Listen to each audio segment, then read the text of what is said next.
Friend, कैसे हैं आप सब। आप सबका हमारे यूट्यूब चैनल SPCC 777 में स्वागत है। माई सेल्फ देव प्रकाश मंडल। हम अभी वर्ग दसम के गणित पुस्तक के प्रश्नावली 9.1 के प्रश्नों के तीसरे नंबर के प्रश्न का हल करेंगे। इसके पहले हमने आपको एक दो प्रश्न और त्रिकोणमिति के कुछ अनुप्रयोगों के बारे में बता चुके थे। ओके, अभी हम तीसरे नंबर के प्रश्न का हल करेंगे। तीसरे नंबर के प्रश्न में कहता है, एक ठेकेदार बच्चों को खेलने के लिए एक पार्क में 2 फिसलन पट्टी लगाना चाहती है। 5 वर्ष से कम उम्र के बच्चों के लिए वह एक ऐसी फिसलन पट्टी लगाना चाहती है जिसका शिखर 1.5 मीटर की ऊंचाई पर हो। तो हल करेंगे तीसरे नंबर के प्रश्न का। तो ये कहता है, देखो ध्यान से, कि 3 वर्ष से कम उम्र के 5 वर्ष से कम उम्र के बच्चों के लिए ये 1.5 मीटर की एक शिखर लेंगे। 1.5 मीटर की एक शिखर है, ठीक है, जो भूमि के साथ 30 डिग्री के कोण बनाते हैं। तो ये भूमि के साथ कितने डिग्री के कोण बनाएंगे? 30 डिग्री के कोण बनाएंगे। तो ये हो गया ए, ये हो गया बी और ये हो गया सी। ये है 30 डिग्री का कोण। पहले इसका हम काम कर लेते हैं, उसके बाद लेकिन बताया क्या गया है, प्रत्येक स्थिति में फिसलन पट्टी की लंबाई कितनी होगी। उसके बाद फिर क्या कहता है, देखो, हो और भूमि के साथ 30 डिग्री के कोण पर झुका हुआ हो, जबकि इसके अधिक उम्र के बच्चों के लिए वह 3 मीटर की ऊंचाई पर, ठीक है ना। तो यहां से लेके उधर आप बना सकते हैं, नहीं तो फिर हम दूसरा बनाएंगे। ये चित्र में, चूंकि पार्क में एक ही जगह से 3 मीटर की ऊंचाई बना देता है, तो यहां से ये 3 मीटर की ऊंचाई हो गई। उसके बाद ये कहता है, ऊंचाई पर एक अधिक ढाल की फिसलन पट्टी लगाना चाहती है जो भूमि के साथ 60 डिग्री का कोण बनाती है। तो ये भूमि के साथ अधिक ढाल वाला बनाएंगे तो 60 डिग्री का कोण बनेगा भूमि के साथ। तो ये बन गया हमारा 60 डिग्री का कोण। ये बना ए, ये बी सी है, तो इसको पी क्यू और आर से सूचित कर दो, ठीक है ना। अब हम एक एक स्थिति का निकालेंगे, ये फर्स्ट स्टेज और ये सेकेंड स्टेज। अब हम इसका हल करेंगे, तो कैसे करेंगे तो आप लोग जानते ही होंगे, लाल बटा में कक्का, के ए, ठीक है ना। तो ये साइन कोस टेन, फिर कोट सेक और कोसेक। इस बार हमको लेना क्या होगा जरा देखिएगा, तो ये हो जाएगा उल्टा में, अपोजिट साइड, यानी के बटा में ए। अब ये वाला हम ले लेंगे, के बटा में ए लेंगे, सॉरी के बटा में एल लेंगे ना, एल है, ए लिखा गया, ठीक है। तो लंब दिया हुआ है, दोनों में लंब दिया हुआ है, तो हमको कर्ण सर्च करना है ना। ये ढाल प्रत्येक स्थिति में फिसलन पट्टी, तो फिसलन पट्टी तो ये है, तो यही चीज को ना निकालेंगे। तो चलिए देखते हैं एक एक स्थिति को। तो कर्ण बटा में लंब किसका होता है, तो को सेक का होता है, ठीक है। तो कौशिक की फॉर्मूले को हम लगाएंगे हर एक स्थिति में, चूंकि दोनों में एक ही चीज निकालना है, ठीक है। तो शुरू करते हैं। कोसेक सी, कोसेक सी बराबर में आ जाएगा ए बी बटा में ए सी, ओ सॉरी ए बी बोलते हैं, ए सी बटा में ए बी। कोसेक सी यानी कोसेक का कितना डिग्री का मान है, कोसेक 30 डिग्री बराबर में आ जाएगा, AC का मान हमारे पास नहीं है, तो AC बटा में AB का मान है 1.5 हो गया। अब 1.5 है, तो कोसेक 30 डिग्री का वैल्यू हमारे पास है ही कितना, तो कोसेक 30 डिग्री का वैल्यू है 2, ठीक है ना। तो कोसेक 30 डिग्री का वैल्यू है हमारे पास 2, बराबर में AC बटा में 1.5। तो AC बराबर होगा 2 गुना में 1.5, 5। तो AC बराबर हो गया 3.0। ये हो गया हमारा क्लियर। 5 वर्ष यानी 5 वर्ष से कम उम्र वाले बच्चों के लिए बनाए गए फिसलन पट्टी की लंबाई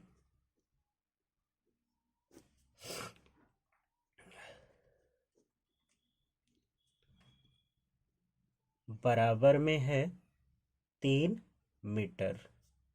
ये है फाइनल एक प्रथम स्टेज का आंसर हो गया। ये फर्स्ट स्टेज। अब सेकंड स्टेज के लिए हम देखेंगे क्या आंसर आता है। सेम फॉर्मूला रहेगा। तो कोसेक आर बराबर में आ जाएगा क्या, पी आर बटा में पी क्यू हो गया।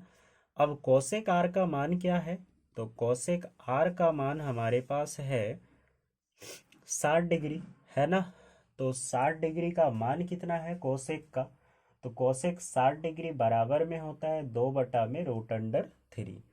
2/√3 बराबर पी आर का मान कुछ नहीं है तो पी आर बटा में 3, पी क्यू का मान 3 है। अब गुना करेंगे तो क्या हो जाएगा, जरा देख लीजिए। 2p√3 पी आर बराबर 3×2 में 6। अब बताओ कि भाई पी आर बराबर क्या होगा, तो पी आर बराबर 6/√3 होगा। ओके। अब √3 जब आ ही गया तो इसको कैसे काटा जाएगा,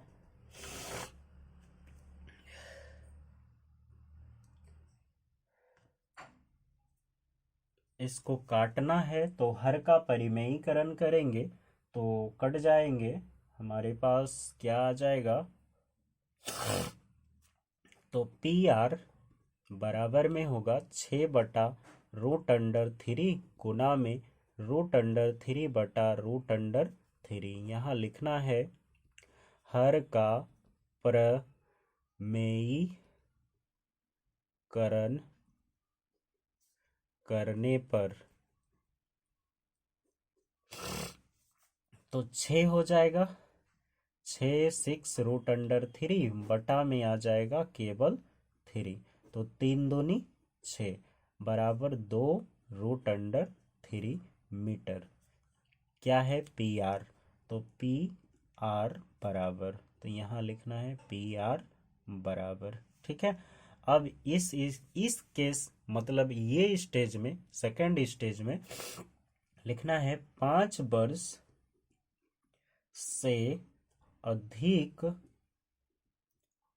उम्र वाले बच्चों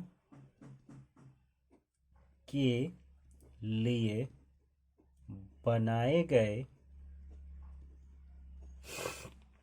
फिसलन पट्टी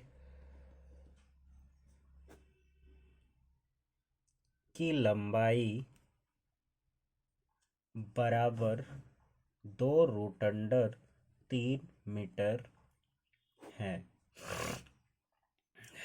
ये एक केस, ये दूसरे स्टेज के लिए आंसर।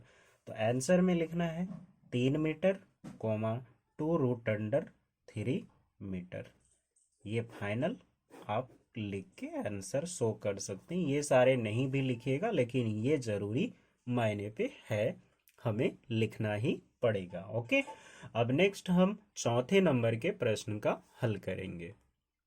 हाँ तो चलिए जी, चौथे नंबर के प्रश्न क्या कहते हैं, तो भूमि के एक बिंदु से जो मीनार के पाद बिंदु से भूमि के एक बिंदु से मीनार के पाद बिंदु से 30 मीटर की दूरी पर है। तो मीनार के पाद बिंदु से 30 मीटर की दूरी है। तो ये मान लेते हैं एक क्या है, मीनार है। ये ए और इसको बी मान लेते हैं, ये मीनार है।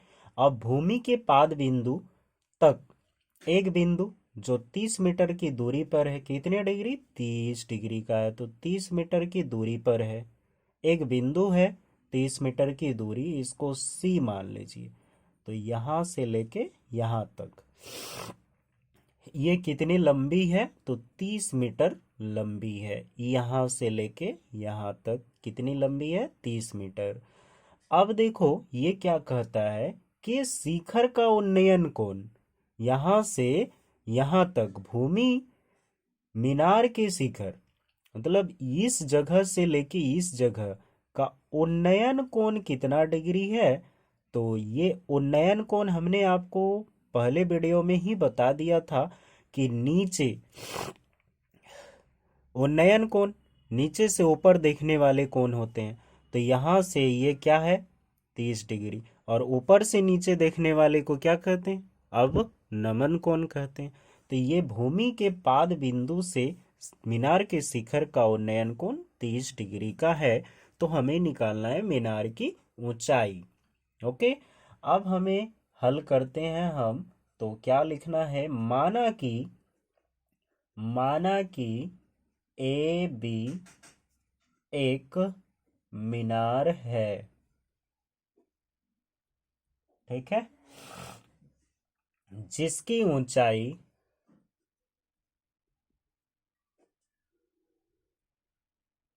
h मीटर है। यहां से लेके यहां तक क्या है, h मीटर हम माने हैं, है नहीं अभी, माने हैं। और 30 मीटर की दूरी पर मीनार के पाद बिंदु पर बिंदु h मीटर हमने मान लिया, ठीक है। और 30 मीटर की दूरी पर, और क्या है, 30 मीटर की दूरी पर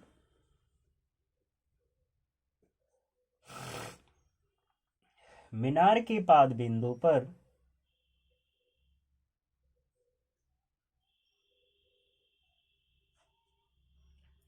मीनार के पाद बिंदु क्या है, बी पर बिंदु सी से मीनार का उन्नयन कोण, बिंदु सी से मीनार का उन्नयन कोण 30 डिग्री है।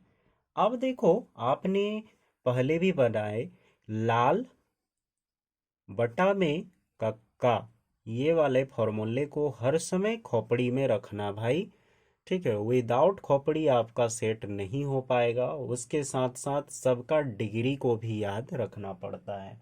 ओके, तो इसमें क्या है, हमें निकालना है मीनार की ऊंचाई। तो क्या डालना है, आधार दिया है, आधार है, और यहाँ लंब है, ठीक है। तो लंब बटा में कर्ण चलेगी क्या, आप देखिए थोड़ा सोच के, नहीं चलेगी। आधार बटा में कर्ण नहीं चलेगी, लंब बटा में आधार चल जाएगी, ठीक है। तो हम क्या करेंगे, टेन सी, तो यहाँ लिखेंगे टेन सी बराबर में क्या है, लंब का, तो ए बी बटा में क्या आ जाएगा, बी सी। तो टेन सी का मान कितना होता है, तो टेन 30 डिग्री, टेन 30 डिग्री बराबर में ए बी को हमने माना है क्या, ऊंचाई, ए बी एक मीनार है जिसकी ऊंचाई h मीटर हमने मान लिया, इसलिए हम यहाँ h लिखते हैं, वरना ए बी भी लिख के बना सकते थे। h मीटर हो गया, बटा में क्या लिखेंगे, 30, ठीक है। अब टेन 30 डिग्री का मान डाल देंगे तो क्या हो जाएगा, टेन 30 डिग्री का मान कितना है, तो 1/, √3 बराबर h बटा 30, ठीक है। अब √3h हो जाएगा, √3h बराबर में हमारा आ जाएगा 30 एकम में 30, हो गया। अब बताओ कि h बराबर, इसलिए h बराबर क्या होगा, 30/√3 हो जाएगा। अब इसको हम हटाएंगे, यानी √3 नीचे में है तो हर का क्या करना है, परिमेयीकरण करना है। तो यहाँ लिखेंगे 30/√3 गुना √3 यहाँ लिखना है हर का परमेयीकरण करने पर। हो गया। अब हर का परिमेयीकरण करेंगे तो 30√3 हो जाएगा, बटा में केवल 3 हो जाएगा, ये 3 दशमलव 30। तो h बराबर चल रहा है ना सब, h बराबर हो जाएगा 10√3 मीटर। मीनार की ऊंचाई कितनी है, तो 10√3 मीटर। ये फाइनल आंसर है आपका।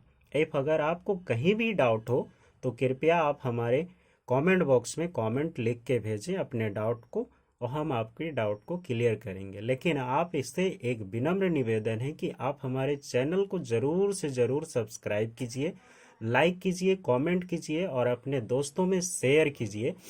और हाँ, लाइक करना मत भूलिए। ओके, आपके लाइक ही हमको, हमारे मनोवृत्ति को बढ़ावा देते हैं। ठीक है, चलिए नेक्स्ट 5वें नंबर के प्रश्न का भी हल करते हैं। हाँ तो जी, 5वें नंबर के प्रश्न क्या कहते हैं हम बोल देते हैं आपको।